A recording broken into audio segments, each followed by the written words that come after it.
मैं इस बुढ़िया के साथ स्कूल नहीं जाऊंगा। मैं इस बुढ़िया के साथ स्कूल नहीं जाऊंगा और न वापस आऊंगा। सपना अपने 10 वर्षीय बेटे सार्थक के शब्द सुनकर सन्न रह गई। ये क्या कह रहा है? ये क्या कह रहा है? अपनी दादी को बुढ़िया क्यों कह रहा है? कहां से सीख रहा है इतनी बदतमीजी? सपना सोच रही थी कि बगल के कमरे में सार्थक के चाचा निकले और पूछा, क्या हुआ बेटा, क्या हुआ बेटा?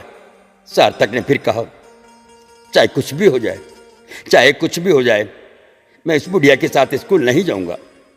हमेशा डांटती रहती है, मेरे दोस्त मेरा मजाक उड़ाते हैं। घर के सभी लोग चकित थे। घर के सभी लोग चकित थे। सपना के पति, 2 देवर और देवरानी, 1 ननद, ससुर और नौकर भी। सार्थक को स्कूल छोड़ने और लाने की जिम्मेदारी दादी की थी। पैरों में दर्द रहता था, पर पोते के प्रेम में कभी शिकायत नहीं करती थी।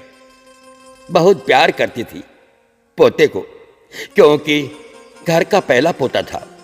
घर का पहला पोता था, पर अचानक सार्थक के मुंह से उनके लिए ऐसे शब्द सुनकर सबको आश्चर्य हो रहा था। रात को खाने पर उसे बहुत समझाया गया। रात को खाने पर उसे बहुत समझाया गया, पर वो अपनी जिद पर अड़ा रहा। सार्थक के पापा ने उसे थप्पड़ भी मार दिया। सबने तय किया कि कल से उसे स्कूल छोड़ने और लेने माँ जी नहीं जाएंगी।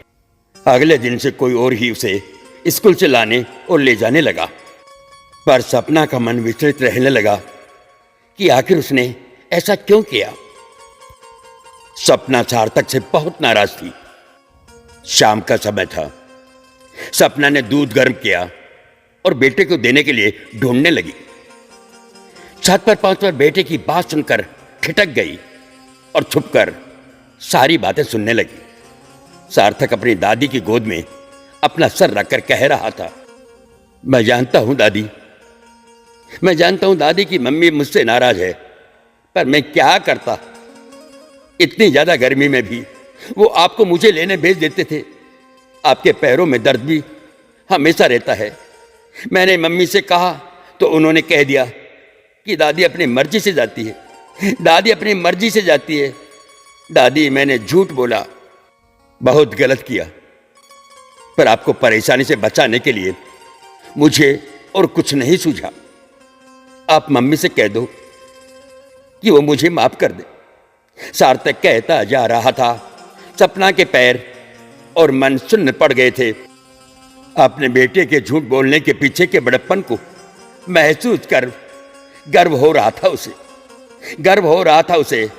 सपना ने दौड़कर सार्थक को गले लगा लिया और बोली, नहीं बेटे, नहीं मेरे लाल, तुमने कुछ गलत नहीं किया। हम सभी पढ़े लिखे ना समझों को समझाने का यही तरीका ठीक था, यही तरीका ठीक था। शाबाश बेटा, शाबाश।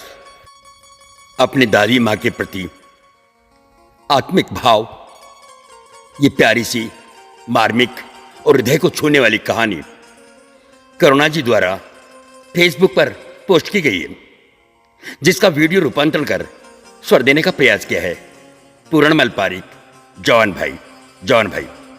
दोस्तों, कहानी अच्छी लगी हो तो लाइक, कमेंट और शेयर करना ना भूलें।